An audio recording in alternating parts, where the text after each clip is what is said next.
Hello students and welcome to economics class. This is Poonam Singh and today we are going to discuss consumer's budget. Yes, you have heard it right, budget. You know that in your houses also your parents, your mother, your father used to prepare the budget of the entire month or might be some weeks.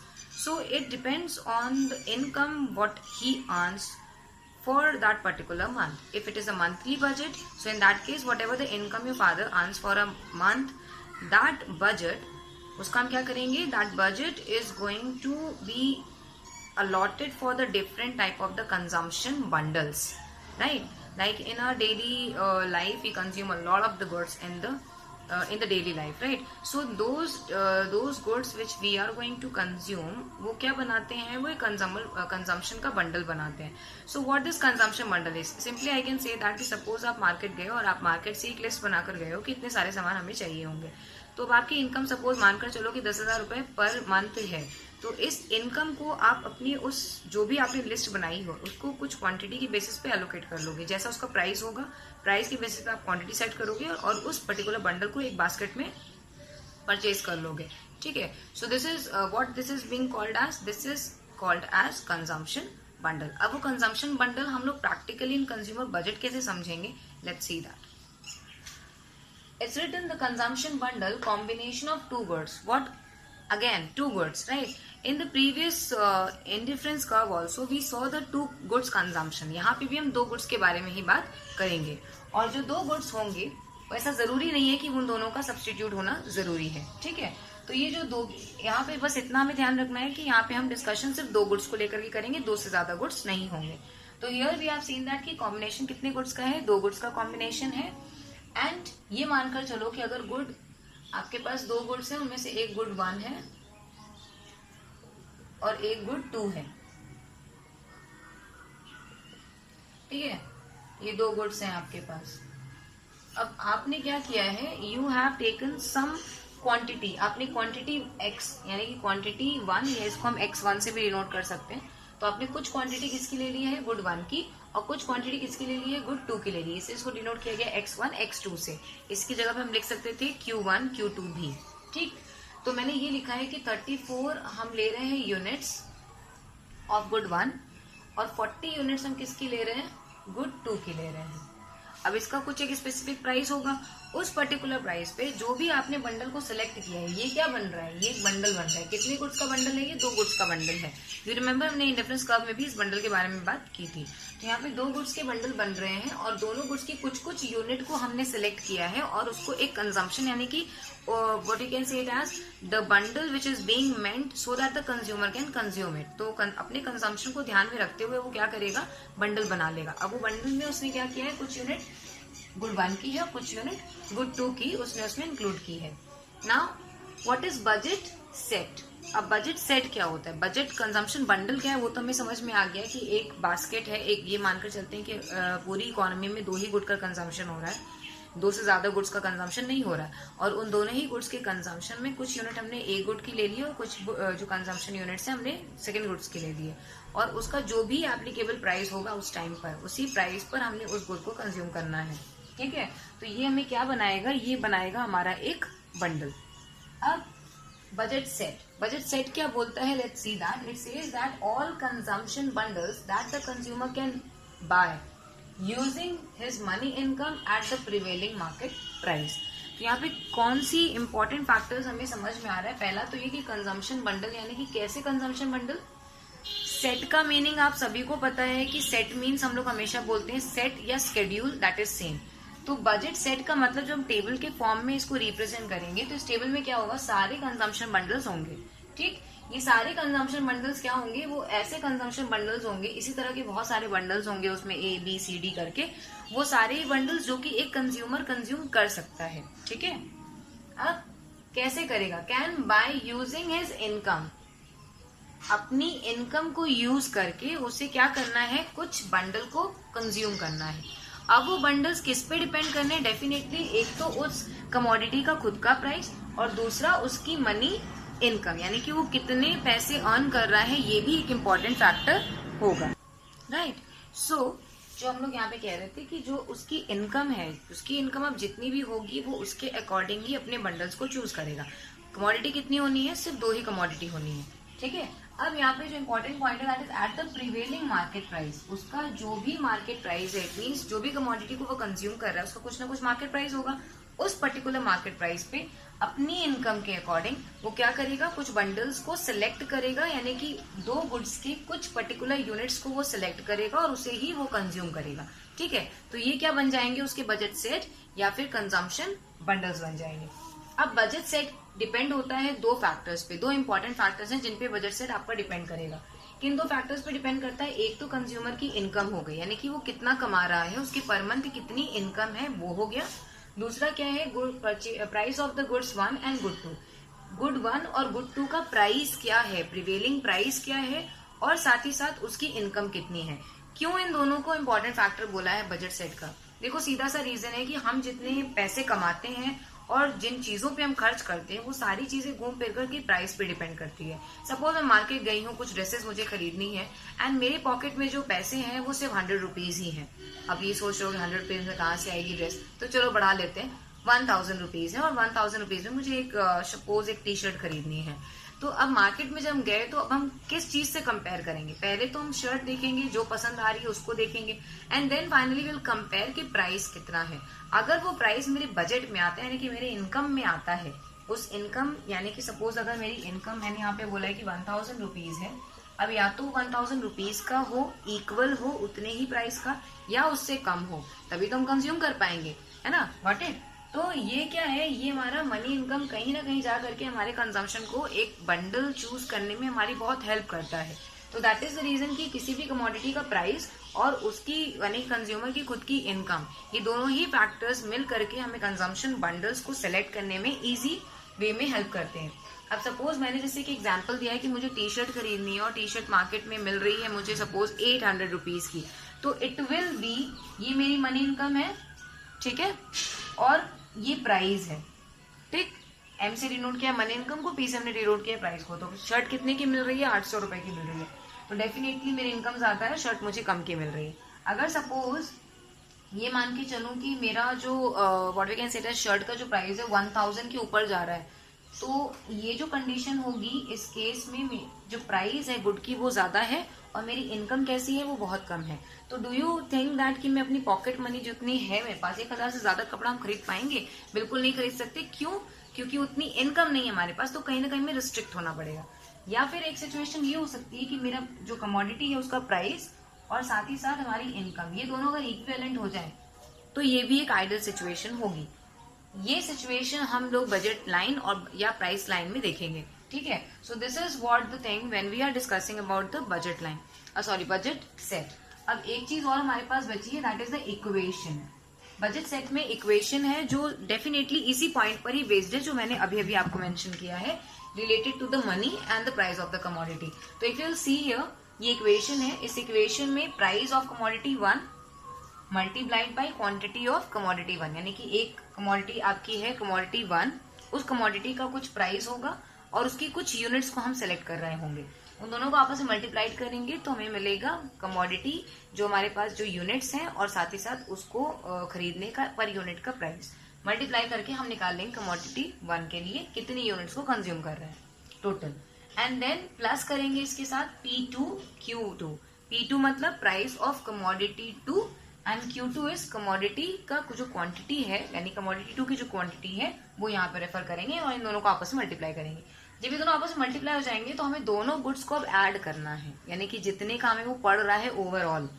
जब add करेंगे अब हमें देखना है कि ये हमारी money income के या तो कम होनी चाहिए, it should be either less than money income और should be equivalent to the money income. यही 2 सिचुएशन हो सकती है, या तो मनी इनकम से कम होगी या फिर मनी इनकम के लगभग बराबर होगी। यही 2 सिचुएशन हो सकती है। अगर इसके ऊपर जा रहा है तो फिर ये आपका कॉन्सेप्ट बजट लाइन के व्हाट यू कैन से अजम्पशंस में नहीं आता है, ठीक है। एक तो ये बात हो गई। दूसरा है हमारे पास कंज्यूमर्स कॉन्स्टेंट या बजट कॉन्स्टेंट्स भी है हमारे पास। बजट कॉन्स्टेंट एक सीधा सा कॉन्सेप्ट है जो ये कहता है कि आपकी जो भी कंजम्पशंस हैं वो कभी भी मनी इनकम से ज्यादा नहीं होगी। और ये तो सीधी सी बात है ना, अगर हम मार्केट में जा रहे हैं और हमारे पास जेब में सिर्फ 100 रुपए हैं तो क्या हम 100 रुपए ज्यादा का खर्च कर पाएंगे?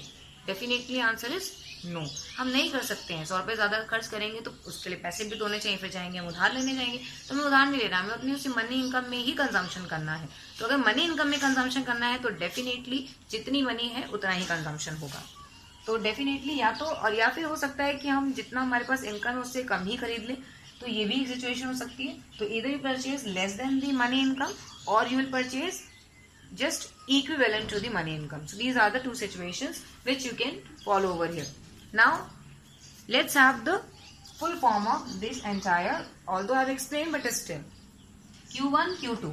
अब ये Q1 Q2 क्या रिफर कर रहे हैं? That is quantity of good 1 and good 2, यानी कि कुछ यूनिट गुड 1 की और कुछ यूनिट गुड 2 की, that is being referred by Q1 and Q2. फिर हमारे पास है P1 and P2. P1 P2 क्या रिफर कर रहा है? P1 the price of good 1 and price of good 2, यानी कि गुड 1 और गुड 2 का जो प्राइस है वो रेफर किया जाएगा with the help of P1 and P2. कुछ बुक्स में यू विल फाइंड दैट कि यहाँ पे Q1 और Q2 नहीं लिखा है, इसकी जगह पे आपको मिलेगा P1 X1 plus P2 X2 less than and equal to M.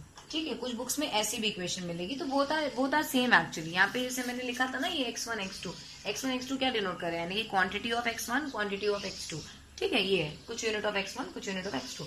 तो any of the equation you write both are correct. ठीक है, तो फिर अगर सपोज ये x1 x2 होता तो यहाँ पे Q1 नहीं लिखेंगे, फिर हम क्या लिखेंगे? फिर x1 x2 लिखेंगे और फिर लिखेंगे quantity of the good 1 and good 2.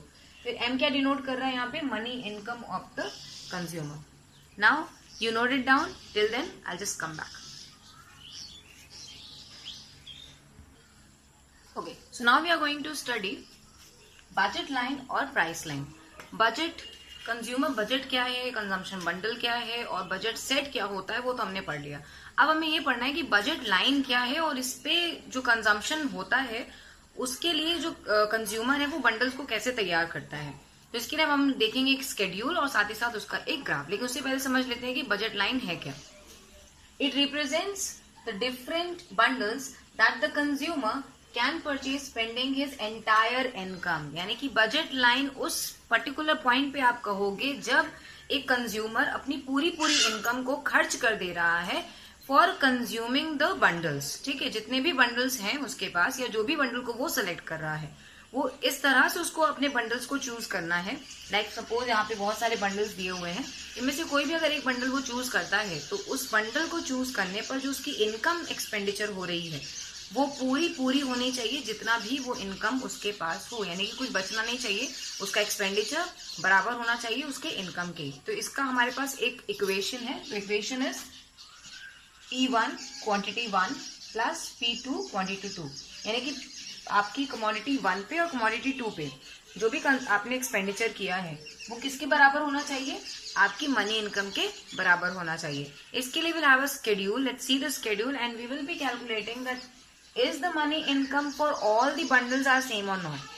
लेकिन उसके पहले देखते हैं कि कंज्यूमर बंडल को चूज कैसे करता है और एक बंडल बनाता कैसे है. तो we have a table here which shows the different bundles. Combinations और the bundles both are same. ठीक है, तो अब बस कितने बंडल्स हैं? A B C D E F. Total F bundles हैं हमारे पास. अब यहाँ पर कुछ सिचुएशंस हैं कि कंज्यूमर की इनकम कितनी है और कमोडिटी का प्राइस कितना है. तो उसके हम यहाँ पर आएंगे. This is star which shows this. Price of commodity 1 कितना है?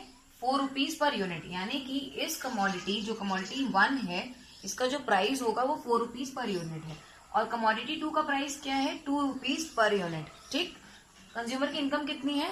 20 रुपए. अब कंज्यूमर देखो बंडल कैसे बनाएगा.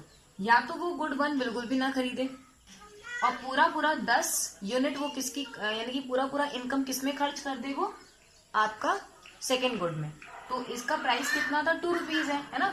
सेकेंड गुड का प्राइस कितना है? 2 रुपीज. 2 इंटू करेंगे 10 से 20 आएगा ना. देखो आपकी इनकम और आपका एक्सपेंडिचर बराबर है.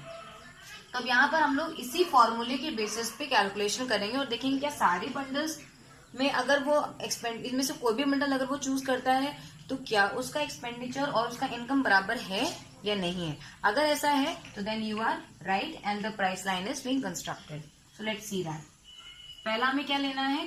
Price of commodity 1 and quantity of commodity 1. तो प्राइस कितना है? 4 रुपीज है. तो मैंने लिखा यहाँ पे 4 इंटू कितनी क्वांटिटी है? तो 0 है देन प्लस 10 यहाँ पर, सॉरी पहले प्राइस ले लूं, प्राइस कितना है 2 रुपीज है, और इनटू करेंगे 10 क्योंकि 10 यहाँ पे यूनिट है, बराबर करते हैं और देखते हैं कितना आता है। तो 4 0 से 0 हो जाएगा, और 2 इंटू 10 करेंगे तो कितना आएगा 20। तो ये हो गया हमारे पास 20, यानी कि पहला बंडल अगर वो चूज करता है तो इन दैट केस उसका जो इनकम है और जो एक्सपेंडिचर है दोनों क्या है, बराबर है। अब दूसरा बंडल देखते हैं। तो प्राइस 4 रुपीज ही रहने वाली, तो 4 रुपीज लिखा, क्वांटिटी अब चेंज हो जाएगी तो 1 हो जाएगी, प्लस फिर से प्राइस कितना है 2 रुपए ही है, और यूनिट कितनी हो जाएगी 8। तो अब देखते हैं कितना होगा, 4 1 जा 4 और 2 8 जा 16, तो 4 + 16 20। देखो यहाँ पे भी क्या आया, पूरा पूरा उसने अपना इनकम खर्च किया। नेक्स्ट में आते हैं 2 और 6, तो 4 into 2 plus 2 into 6 is equals to, तो 4 2 से कितना हुआ 8, ठीक है, 2 8 जा कितना हुआ, सॉरी 2 6 जा 12, तो 8 + 12 इज 20, राइट। नेक्स्ट इज 3 और 4, तो 4 इंटू 3 प्लस 2 इंटू 4, 2 इसलिए लिख रहे हैं, देखो प्राइस हमारा 2 रुपए है सेकंड का, और इसका कितना प्राइस है 4 रुपए, तो 4 4 कंटिन्यू है, यहाँ पे 2 2 कंटिन्यू, सिर्फ यूनिट जो हमारी है वो चेंज होती जा रही है। तो 4 3 से कितना हुआ 12, और 2 4 से कितना हुआ 8, तो 12 + 8 इज 20 अगेन। देन 4 और 2, तो यहाँ पे 4 इंटू 4 करेंगे प्लस 2 इंटू 2, 2 इंटू 2, तो 4 4 16 and 2 2 4, तो 16 + 4 इज अगेन 20। एंड लास्ट, अब देखो ये लास्ट वाला और ये फर्स्ट वाला, ये फर्स्ट है और ये लास्ट है। इन दोनों केसेस में कंज्यूमर ने किसी एक गुड को पूरा पूरा कंज्यूम किया है और दूसरे वाले में अपना कुछ भी एक्सपेंडिचर नहीं किया। जैसे कि इसने यहाँ पर गुड 1 को बिल्कुल खरीदा नहीं था, लेकिन सारा सारा पैसा कहाँ इन्वेस्ट कर दिया, गुड 2 को परचेज करने में। लास्ट वाले में आप क्या देख रहे हो कि गुड 1 को उसने पूरा कंज्यूम किया है, लेकिन गुड 2 जो है उसका कंजम्पशन 0 है। तो यहाँ पर इसका जो प्राइस है वो कितना है 4 रुपीज है। तो देखो 4 इंटू 5 प्लस 2 इंटू 0, तो ये हो गया 4 5 20 एंड 2 0 0, तो कितना आया 20। तो इट मीन्स दैट कि बजट लाइन ये कहता है कि जो भी बंडल कंज्यूमर चूज करे इट डजेंट मैटर, लेकिन उसका एक्सपेंडिचर, चाहे वो कोई सा भी बंडल इसमें से ले, चाहे बंडल डी ले ले, चाहे बी ले, सी ले, ई ले, कोई भी बंडल चूज करे, उसका एक्सपेंडिचर और उसका इनकम दोनों क्या होना चाहिए, बराबर होने चाहिए, एक दूसरे के बराबर। यानी कि ना ही आपका इनकम जो एक्सपेंडिचर है वो कम होना चाहिए इनकम से, ना ही इनकम से ज्यादा होना चाहिए। कितना होना चाहिए, बस बराबर होना चाहिए। जब अगर बराबर हो जाए तो it means that you have constructed the budget set, ठीक है। और अब बजट सेट का हम बनाएंगे बजट लाइन। बजट लाइन को हम प्राइस लाइन के नाम से भी जानते हैं, और ये कैसे बनेगी ये देख लेते हैं। तो इसमें गुड 1 है हमारे पास, गुड 2 है। गुड 1 को हम एक्स एक्सिस पे शो करेंगे और गुड 2 को हम वाई एक्सिस पे शो करेंगे। अब ये सोच रहे होगे कि ये कैसे डिसाइड हुआ कि एक्स को किस पे शो करना है, वाई को किस पे शो करना है। तो it is marginal rate of transform, sorry marginal rate of substitution जो हम लोगों ने पढ़ा था। तो वहां पे क्या होता था, जो भी सेक्रीफाइस करते थे उसको हम ऊपर रखते थे, और जो हम गेन करते थे उसको नीचे रखते, यानी कि वाई पे हम रखते थे जो हम सेक्रीफाइस कर रहे हैं, और जो हम गेन करते थे उसको हम कहाँ रखते थे, जो हमारा एक्स एक्सिस होता था। इसमें भी देखो कुछ ऐसा हो रहा है, यहाँ पे भी देखो क्या हो रहा है, ये डिक्लाइन कर रहा है और ये क्या हो रहा है, इंक्रीज हो रहा है। तो इसका मतलब ये क्या होना चाहिए y और ये क्या होना चाहिए x। तो अब इसी के बेसिस पे हम लोग शो करेंगे। तो गुड 1 क्या बन गया, x के प्लेस पे, और गुड 2 किसके प्लेस पे आ जाएगा, y के प्लेस पे, ठीक है। फिर हमने जैसा ये फिगर दिया था वैसा ही प्लॉट किया, क्योंकि इक्विवेलेंट डिस्टेंस था इनके बीच में। तो यहाँ पे हमने x एक्सिस पे 1 to 5 को 0 to 5 को प्लेस किया है, और y एक्सिस पे 0 to 10 यानी कि दो का गैपिंग लेकर के प्लेस किया है। इसके बाद क्या किया है, जैसा दिया है वैसे इंस्ट्रक्शन से इसको प्लॉट कर दिया है। तो पहले क्या था कि 0 पर 10 मार्क करना है। तो 0 देखो 0 है ना, तो 0 तो इस लाइन पे है, यानी कि ये जो स्ट्रेट लाइन है यही 0 को डिनोट करेगी। तो पॉइंट इसी लाइन पे मार्क होगा यहाँ, ठीक है। कहाँ मार्क कर रहे हैं, देखो यहीं पे मार्क कर रहे हैं। क्यों, क्योंकि इसी लाइन पे ही आपका 0 है। तो ये पहला पॉइंट हो गया। उसके बाद 1 पे 8 है, तो 1 यहाँ पे है ना, तो अब 8 मार्क करो, देखो यहाँ पे 8 को मार्क कर दिया, 8 के जस्ट सामने। फिर क्या करना है, 2 पे 6, तो 2 पर हमने यहाँ पे 6 को मार्क किया। देन उसके बाद 3 पे 4, तो 3 पर कहाँ मार्क किया, ये 4 को मार्क कर दिया। देन 4 पे 2, देन 4 पर हमने 2 को मार्क किया, ठीक है।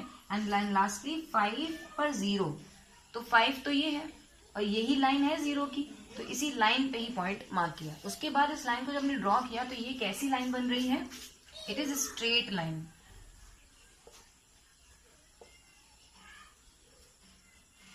ठीक है, कैसी लाइन है ये? स्ट्रेट लाइन बन रही है, स्ट्रेट लाइन एंड डाउनवर्ड है ये, डाउनवर्ड स्लोपिंग स्ट्रेट लाइन है। अभी इसके फीचर्स हम लोग डिस्कस करेंगे तो उसमें आपको समझ में आ जाएगा कि ये ग्राफ क्या क्या फीचर को शो करता है।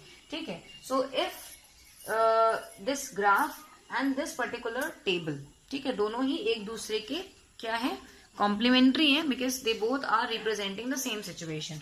ग्राफ क्या करता है? ग्राफ इस सिचुएशन को समझने में हमारी और ज्यादा इजी वे में हेल्प करता है। ठीक है, तो इस ग्राफ को एकदम एग्जैक्टली वैसे ही प्रेजेंट करना है जैसा कि आपका टेबल है, right?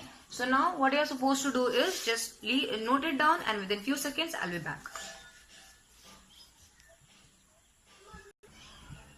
So now we are going to discuss about the features of the graph which we have just studied, and even it is there on the board itself. So let's study the features of this graph and how it is being plotted.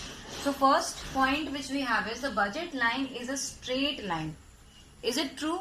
Yes. So if you will see, this is the budget line, this line is a budget line, and this line is a straight line. Okay, so that is the reason the budget is the first feature of this particular graph is, or the conclusion even you can say it as, the budget line is a straight line. So definitely it's a straight line. Why it is a straight line? Because the consumer has spent his entire income. So as the consumer has spent his entire income on the consumption of the bundle, so that is the reason what happens is कि that forms a straight line. क्या बनाती है ये? Straight line को बनाती है। फिर क्या है हमारे पास? The slope of the budget line depends on the price of both the goods. जो स्लोप है, यानी कि जो स्लोप बन रहा है, ये वाला जो स्लोप है लेफ्ट टू राइट, जो डाउनवर्ड स्लोपिंग स्लोप है, this slope is actually depends on both the goods, and both the goods के किस पे? प्राइस पर डिपेंड करता है। तो प्राइस जैसा होगा उसके बेसिस पे ही क्या होगा? ये स्लोप डिपेंड करेगा। क्यों? क्योंकि यहाँ पे कंज्यूमर क्या करता है? कंज्यूमर एक कमोडिटी की कंजम्पशन को इंक्रीज करने के लिए दूसरी कमोडिटी के कंजम्पशन को सेक्रीफाइस करता है। ठीक है, तो इसको हम लोग कैसे समझ सकते हैं? सपोज मैं ये एरिया ले रही हूँ, इस एरिया में ये वाली जो एरिया है इसको सेक्रीफाइस कर रहा है, तो that is the reason it is delta Y. ठीक, और ये जो एरिया है जिसको गेन करना वो चाहता है, दैट इज डेल्टा एक्स। ये हम लोगों ने पहले भी पढ़ा है, राइट? सो ये इतनी एरिया का सेक्रीफाइस उसको करना पड़ा, मीन 6 to 4 उसको आना पड़ा, so that he could increase from 2 to 3. So this is what the thing.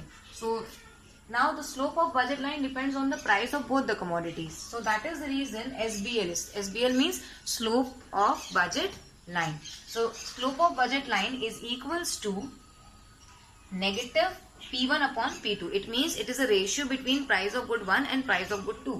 So it is what it is? It is a ratio. What does it represents? The ratio. Ratio between P1 and P2. तो P1 और P2 के बीच का जो ratio है वो represent किया जाता है with the help of slope of budget line. तो इस बजट लाइन के स्लोप के थ्रू हम रिप्रेजेंट करते हैं इसको। नेक्स्ट क्या है? नेगेटिवली स्लोप्ड कर्व है। तो नेगेटिवली स्लोप्ड कर्व ये क्यों हुआ? अभी मैंने एक्सप्लेन किया कि आपको कुछ यूनिट्स का सेक्रीफाइस करना होता है, दैट इज डेल्टा वाई को आप सेक्रीफाइस करते हो। यहाँ पे एक बार हम फिर से ऐसे ड्रॉ कर लेते हैं स्मॉल, इसी का एक छोटा पोर्शन उठाएंगे। तो सपोज ये कुछ ऐसा ड्रॉ होगा, ठीक।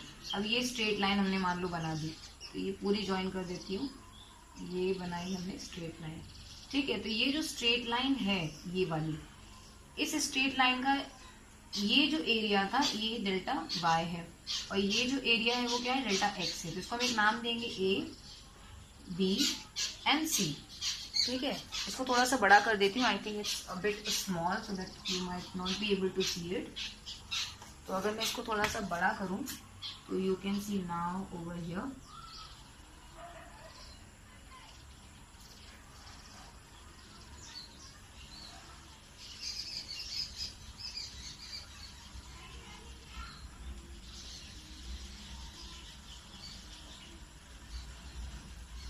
ठीक है। तो ये y एक्सेस हो गई, ये x हो गया और ये 0 हो गया। अब ये जो एरिया था इसको सेक्रीफाइस किया गया, that is delta y, and इस एरिया को गेन करने के लिए इसको सेक्रीफाइस किया, so that is delta x। अब इसको हम a का नाम दे देते हैं, इसको b का नाम, यानी कि इस पॉइंट को b का नाम और इसको c का नाम दे देते हैं। तो अब ये इक्वेशन नेगेटिवली स्लोप के लिए क्या बनेगी? Delta y upon delta x is equals to, ये एरिया क्या हुई? ए बी, है ना, ए बी पॉइंट को डिनोट कर रहा है, तो ए बी अपॉन फिर ये बी सी को इंक्रीज कर रहा है, तो बी सी, ठीक है। ए बी कौन सी एरिया है? ए बी एरिया आपको रेफर कर रही है लॉस को, यानी कि वो पोर्शन जो सेक्रीफाइस किया जा रहा है। तो देखो ये वो पोर्शन है जो सेक्रीफाइस हो रहा है, इसीलिए ए बी है। फिर कौन सी एरिया है जो इंक्रीज हो रही है, जिसको हम इंक्रीज करें तो ये वाली एरिया इंक्रीज हो रही है, बी टू सी। तो ये हो गया हमारा गेन, राइट।